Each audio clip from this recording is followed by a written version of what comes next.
Let's get our hands dirty and bust a hi-fi myth, the turntable arm. We're told it's a marvel of precision, a rigid structure for perfect playback. But the real story starts at the tip, the phono cartridge. This tiny device traces grooves just microns wide, converting minuscule movements into music. The stylus is so sensitive it picks up everything: music, motor rumble, footsteps, even the arm's own reactions. For perfect sound, the cartridge needs absolute stability. Instead, it's bolted to a long, thin tube, the tonearm, the myth that the arm is perfectly rigid and silent. In reality, most arms flex, twist and ring like a bell, reacting to the very music they're meant to reproduce. The forces at the stylus are immense for their size, sending energy up the arm tube. Rather than a stable platform, most arms act as uncontrolled mechanical resonators. The result, the arm becomes an active participant in the sound, not a silent partner, and that's where the trouble begins. So how does it all go wrong? Let's follow the energy. The stylus is shaken by the groove, and by Newton's law, it pushes back, sending vibrations into the arm. This energy isn't just noise, it's born at the stylus tip, then floods the arm tube. Vibrations travel down the arm, reflect off the pivot, and return to the cartridge.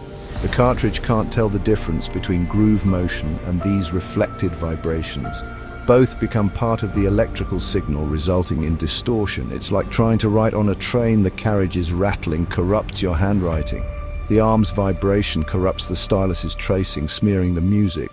This isn't subtle, it's a primary source of the vinyl sound many mistake for warmth.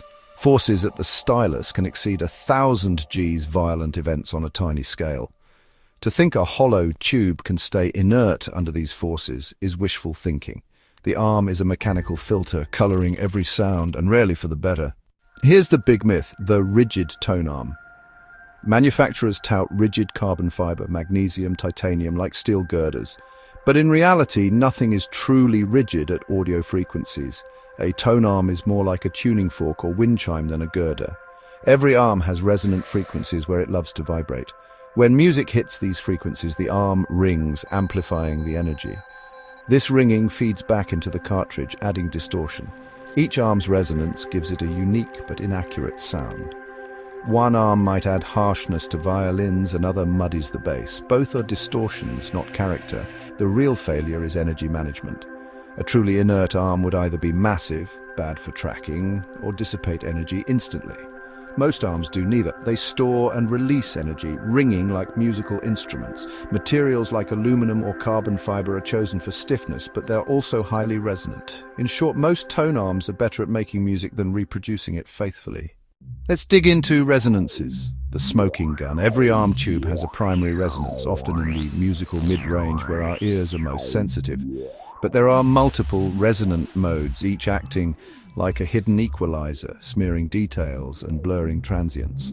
Imagine a singer's voice. If the arm resonates at 800 Hz, her notes trigger the arm to vibrate, adding its own honk to her tone. This isn't theory, it's been measured for decades. Lab tests with accelerometers show even expensive arms are full of peaks and valleys. The result? The arm's ringing goes straight into your speakers.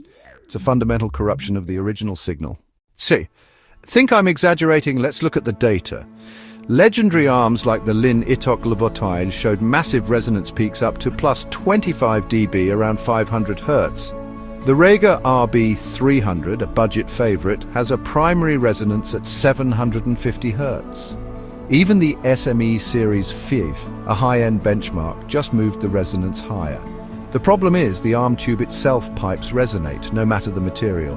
Manufacturers have tried aluminum, carbon fiber, wood foam filling, and more. These tweaks shift or damp the resonance, but don't solve the core issue: energy is stored and released. Measurements show little correlation between price and performance. Expensive arms often measure worse than budget ones. The industry focused on bearings and wiring, ignoring the elephant in the room: arm tube resonance. Consumers heard each arm's unique resonance and called it character. But from an engineering standpoint, it's just varying degrees of failure. The goal should be silence and stability, rarely achieved.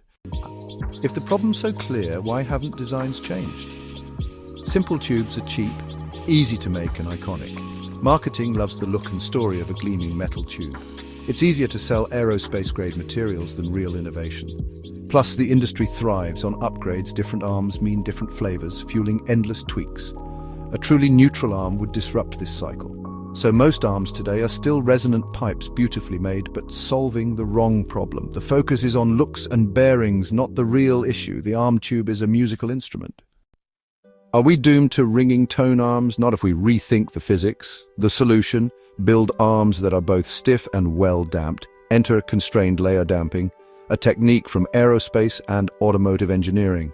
The Funk Firm's FX series arms use an I-beam structure, much stiffer than a tube.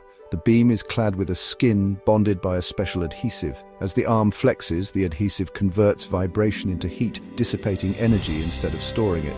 The result? An arm that's mechanically dead. No massive resonance peaks, just a flat response. The difference is dramatic. Clarity, detail, and neutrality improve. The haze is gone, transients are sharper, and the soundstage stabilizes. You hear the cartridge and record, not the arm. With smart engineering, the resonant tone arm problem can be solved. And it doesn't require exotic materials or sky-high costs. Hey. So what's the takeaway? Be skeptical. Question the myths of turntable design. Demand measurement data, not just marketing claims. A flat accelerometer plot is the goal peaks mean problems. Let's shift from subjective warmth to objective stability and energy control. The technology for better arms exists. The bottleneck is market expectation. Physics always wins. Arms that store and reflect energy will color the sound. Look for smart engineering, not just polished old mistakes. Next time, we'll tackle integrated turntable and arm systems and keep busting myths. The journey continues.